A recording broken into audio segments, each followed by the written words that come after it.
Making its way through the French Parliament is a law which aims to gather the IP addresses of illegal file sharers. The three strikes law means alleged wrongdoers will first get a warning email, then a letter through the post, then their ISP will pull the plug on them for between 1 month and a year. France's Society of Phonographic Producers says record companies are losing out to piracy and their market has shrunk by a third over recent years. Well, it's important that any government takes care of the piracy on the internet because it's killing all the creative industries. Little by little, we are the first ones. But the movie industry is going to come and the game industry is going to follow, and other, software industry and so on. All these creative industries are threatened in their subsistence, in their existence by this piracy. So it's really time that the governments take care of it in some way. France is not alone fighting piracy on the internet's high seas with a three strikes law. The International Federation of the Phonographic Industry has mounted an international lobbying effort for similar laws across the globe. The Swedes toyed with the idea but say they will not be cutting off their citizens' internet. Germany's Justice Minister branded the punishment unreasonable, and New Zealand is now reconsidering the three strikes amendment to its copyright law after activists blacked out avatars and websites and came up with this song.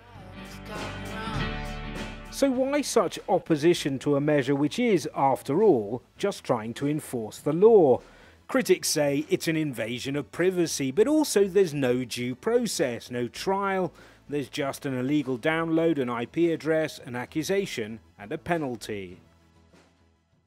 The critics of three strikes and you're out say that the problem with it is that IP addresses are not necessarily pinned to one individual, so it's very difficult to tell who's doing the illegal downloading. If you take your computer out for a stroll, it's usually quite easy to find an unlocked Wi-Fi network. If I were to now download something illegally, it wouldn't be me getting something through the post, it'd be some poor individual in one of those apartments.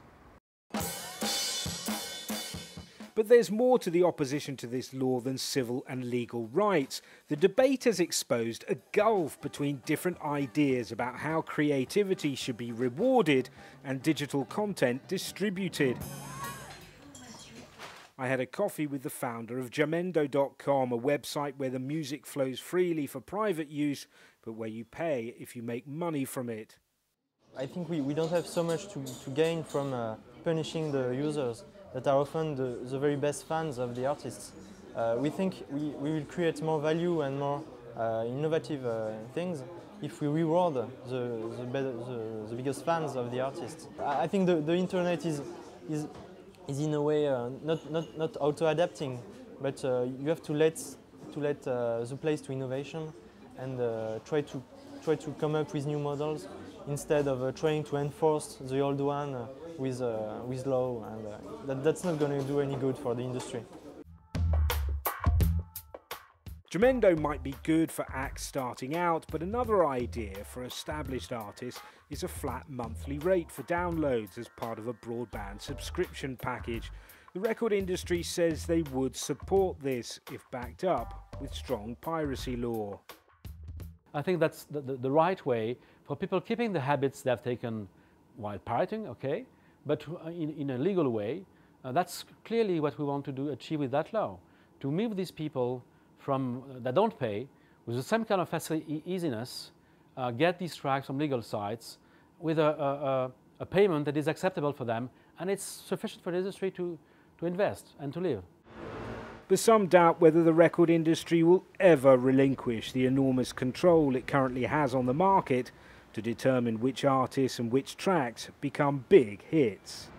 The core business model of the music industry, but also actually of the film industry, is the ability to funnel the attention of the public on a limited number of works. For the music industry, it has to do it by intensive promotion on radio, by limiting other channels of distribution. So one of the reasons they don't want a legalization of non-market sharing is because that would expose them to a competition on triggering the attention of the public on works. And the result of that would be that you know, there will still be bestsellers in this new situation, but you cannot pre-decide that something will be a bestseller, and which I think culturally is a much more interesting word, where you get some surprises and not just Madonna's next album or whatever.